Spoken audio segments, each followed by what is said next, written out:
Situatën nga sot në Kakome e ka ndjekur gazetari, kolegu Erion Skënde, me cilin du të keme edhe një komunikim të drejt për drejt në këto momente. Erion, të përshëndes, çfarë ndodhi sot në Kakome? Përshëndetje. Në fakt, ne kishim marrë si informacion që do të ishte një protest rreth orës 12 në Kakome. Dhe menduam se do ishte një protest relativisht e qetë për faktin se ishte hequr porta që i mbante banorët e një vitës, le të themi, jashtë teritorit që ata pretendojnë që thonë se kanë me dokumentat vjetra pronësia. Pra, fillimisht menduam që nuk do kishte përplasje dhunshme. Por me të ardhur banorët dhe prej tyre famë që dhe konstatuam që kishin ardhur shumë të rinj nga emigrimi, ata ishin aq shumë të indinjuar për mbajtjen sens të pronës së tyre për 22 vite dhe për mënyrën fuqishme që ishin rrjedhur ngjarjet me 3 kryeministra, me Patosnanën, Sali Berishën dhe Edi Ramën, që sipas tyre ishin kryeministra që kishin marrë peng pronën e trashëguar nga stërpytyi dhe i kishin pamundsuar që ta shpëtonin të pronë të mbajtur të plotësuar për 22 vite, pa një rritim dhe një ndihmë aq të madh, ta vinë një herë filluan të shkatronin këtu që kishte lënë pas kompania. Pra kompania ishte larguar, edhe 2 punonjësit e sigurisë të fundit që gjetëm në Kakome u larguan sa kompanisë që banorët erdhën, dhe nga një moment kemi një revolt mbar qytetare, i madh i vogël, gra, burra, të gjithë shtynin dhe shkatronin çdo gjë. Pra, duke filluar që nga kontenerët kishin në hyrje që shërbenin si vend roje për rojet e sigurisë, dhe deri te kamerat e sigurisë mund të rrethues tema, pra rrjeti me tilla që rrethonin të një sipërfaqe jashtëzakonisht madhe, që mendohet që jetë gati mbi apo 100 hektar, paktën si thonë banorët, 100 hektar tokë, jo vetëm ajo tokë që thonë Buzbetit, por edhe pjesa le të themi kodrinor malore që është në 2 krahët e gjiut të Kakomes. Pra, Erion, për ta përmbledhur historinë e kësaj situate, nga dhënia e pronës kompanisë, çfarë pretendojnë banorët, cila është një histori e shkurtër e kësaj prone? Tani, historia fillon në vitin para 2005, pra para se vinte Sali Berisha në pushtet. Pra diku nga vitet 2004, mos gabohem, në kohën e Patosnanës prona jepet leje koncesionare sipas banorëve gjithmonë për gjiun e Kakomes për të ndërtuar aty një resort. Më pas në kohën e qeverisë Berisha, sipas banorëve, pra deklaratave tyre që do jenë edhe në emisionin fol, Berisha përmes ish kreut Aloizni Çaban Memis e shqet të pronë. Pra i bën këta persona që i kishin marrë me koncesion, i bën pronar.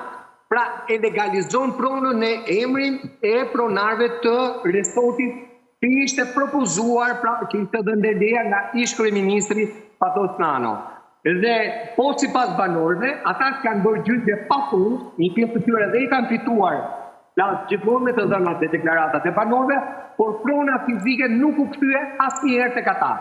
Por prona u mbajt e mbyllur për 22 vite, pavarësisht se aty brenda nuk u zhvilluar resorti, për të cilin ishte dhënë leje që nga kryeministri Patosnano dhe të gjithë të tjerë në vijim. Por kundrazi për banorët ndodhi ajo që nuk pritej. Në kohën e Edi Ramës u vu dhe porta dhe ne nuk kishim mundësi të shkonim tek prona jonë, madje nuk kishte mundësi asnjë qytetar që të sfiaprojë bregut të detit. Pra u rrethua e gjithë toka, u rrethuan në të 2 skarpatet që rrethojnë le të themi atë gjë, dhe deri tek vija bregdetare askush nuk mundonte përmes tokës, po vetëm përmes skafeve apo varkave që vinë në rrugë detare. Erion, çfarë kërkojnë banorët sot dhe çfarë do të bëjnë ata në vijim? Banorët pretendojnë se i kanë të gjitha dokumentat të trashëguara të paktën për 100 viteve të fundit, madje disa prej tyre shkojnë që në 1680 nipet ajo pronë si pronë e Nivicës, madje pronë e Nivicës thonë që shkon deri në kufi me Sarandën. Ata kërkojnë nga kryeministri Edi Rama që ta analizojë të gjithë dokumentacionin si personi, thonë ata, personi që e posedon të kompania, u bë pronare të një toke të trashëguar brez pas brezi dhe të ndarë me 751.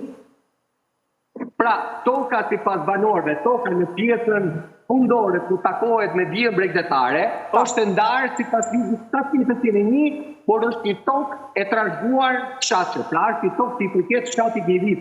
Dhe ata nuk janë pyetur kurrë, gjatë gjithë kësaj periudhe, në asnjë rast nëse duan apo jo ta zhvillojnë të pronë. Pra, ata thonë nuk jemi kundër zhvillimit, por ne nuk na ka pyetur kush.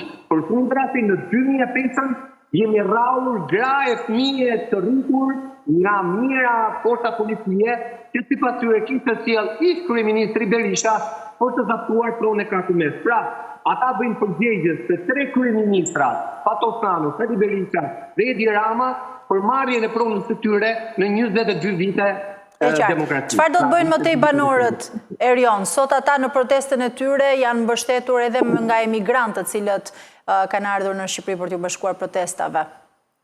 Cilat janë hapa që do të ndjekin? Ata kanë bërë deklarata shumë fortë.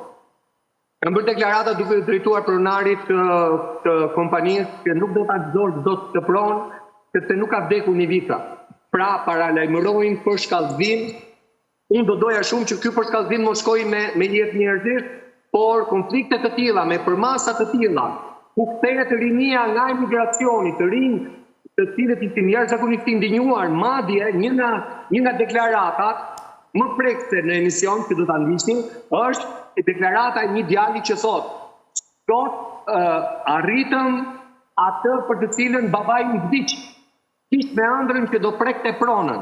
Pra ne këtë që bëm sot e bëm për babajin, e bëm për djalin tim, e bëm për të gjithë afërmit që nuk jetojnë dhe nuk e arritën dot kësaj dite." E qartë. Pra jemi përballë një konflikti të hapur social, ku një fshat i tërë, që quhet një vit me histori e tradita, është kundërvënë me një sipërmarrës që në fund të ditës e ka marrë po nga shteti shqiptar, sepse ka qenë shteti shqiptar që edhe e ka mbrojtur në 2005 dhe në vijim. Këtë pronë që ta gëzonte ky investitor.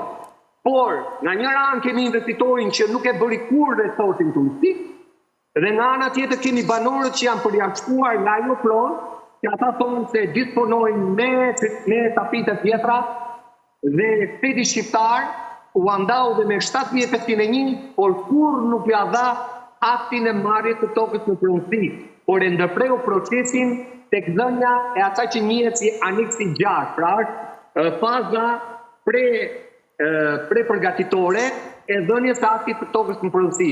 Pra ata asnjëherë nuk e morën atë që quhet certifikata e pronës, por shteti u njohu në villin vitat 90 si pronar dhe u andau atë për pronën. E qartë. Erion, faleminderit për këtë raportim të drejtë për drejtë.